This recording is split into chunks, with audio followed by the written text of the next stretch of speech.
Hello and welcome to Taxstone Insights. Today I am delighted to be joined by Shane Lloyd-Alt. Shane has over 20 years of experience leading teams in HR business partnering, talent management, organisational development and finance strategy, whilst delivering large-scale transformations for some incredible organisations, including Disney, S&P Global, Novartis and Deloitte. He has deep expertise across multiple industries, including media and entertainment, SaaS technology, fintech, and life sciences. Most recently, Shane led all areas of HR for a sustainability startup and is now advising for select clients in the areas of talent management, people strategy, organizational design, and M&A. Shane, welcome. Thanks, Gemma. Pleasure to be here. Now, Shane, you've been in some extremely large organisations such as Disney, and then you've pivoted to lead all of HR for a startup. My first question to you is, what are the main differences between those types of organisations from your experience? Yeah, it's a great question. Look, I think there's probably three things that stand out to me. The first is how decisions get made. A lot of times with startups, if you have a founder-led startup, that individual has the power to make decisions, and usually they control the majority of the board, right? So that can cut both ways. You know who to go to, which is great. Decisions get made very quickly, which is perfect. However, there aren't those checks and balances that you would find in a larger organization. Whereas a more established company, yes, decisions take a little bit longer. However, that's by design so that you can align and you do have those countermeasures in place to make sure that the ship doesn't go too far off path. So that's the first big difference. The second is the levels of capability.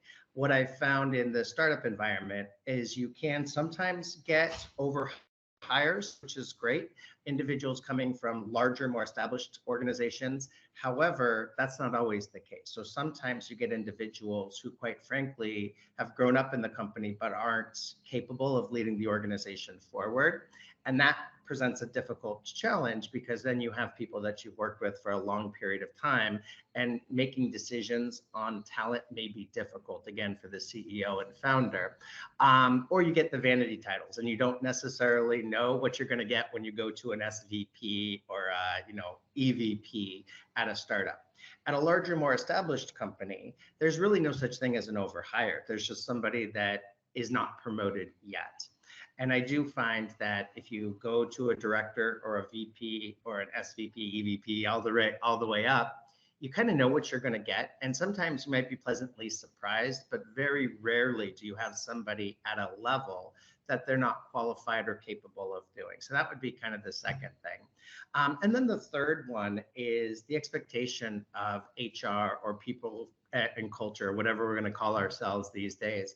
At a startup, there isn't necessarily the permission to play or the expectation to think about things like driving revenue, optimizing for profitability, and preparing the organization for the future. Whereas with a larger organization, not only is there that expectation and permission, but it is an accountability of HR to be partnering directly with finance and the business leaders to help set the organization up for success in the future and drive the organization forward. Interesting. And there's an argument that HR has struggled against a reputation for building talent plans that aren't necessarily anchored to the business. What advice do you have for companies wanting to ensure their people strategies driving real business forwards? Yeah, look, I think I'd keep it simple. In my experience, the more complex the situation, the more pragmatic and simple the solution needs to be. So for me, I keep it very simple. How do you grow revenue? How do you optimize for profit or profitability? And how do you prepare the organization for the future? Really, those are the three things that business leaders should be doing. Then you think about, what is your sales and marketing, your go-to-market approach? What is your product offering? And then how are your enabling functions playing a part in steering the organization towards the new tomorrow? So then if you think about those intersections, you have things like customer profiles. You have things like your commission plans. You have things like adjacent industries. You have different use cases for the products in relation to growing revenue. You have a revenue-driven roadmap. And then, of course, you think about how can you then um, evaluate the ROI in relation to the effort it takes to launch new product features. How's this going to grow your top line? And then again, how are you optimizing for profitability? And then for your enabling functions, it's very simple. If you want to grow revenue, you think about new market entry. If you want to optimize for profitability, you think about strategic workforce planning. And then if you want to prepare for the future, you think about automation and knowledge transfer. And again, those 9 elements may not be the same in every organization, but you think through what you're looking to optimize for, and then how the teams are going to work together to make it happen. That's really useful, and it makes a lot of sense. It's very logical. And so what then? How do you go about building a talent strategy based on those business priorities you've identified? Yeah.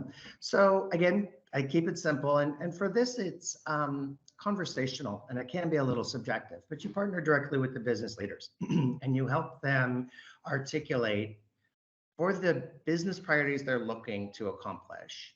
Are they going to need new talent? Are they going to need existing roles or talent to do different things so it looks a little different? Are they going to need more of existing roles? Are they going to need less of existing roles? And again, it's usually some combination thereof. So then you figure out, okay, this is what you're going to need. Then this is the tricky part, and it really is incumbent upon HR working directly with the business to figure out, what do you have? I've seen competency models that are 200, 300 line items long. I don't suggest boiling the ocean with this, but very quickly you assess, look, is this individual capable in their role, or do we need to train them? Do we need to upskill them? Do we need positions from the outside, et cetera? But you evaluate, what do I need? And then what do I have? Then that will give you the delta or the gap. And that's where people and culture really plays a part to inform that talent strategy.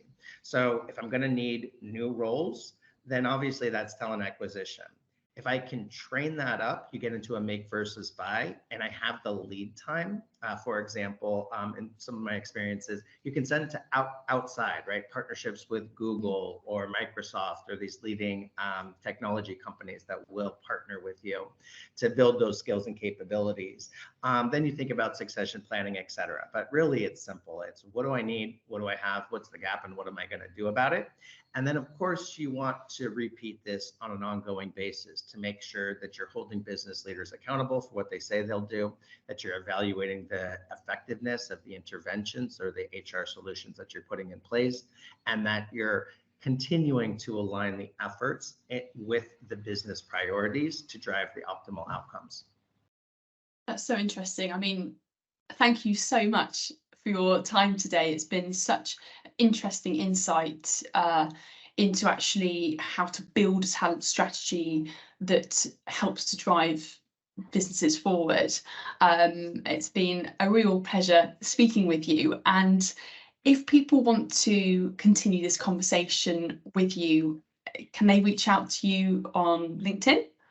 Absolutely. Yeah, I'm always happy to help.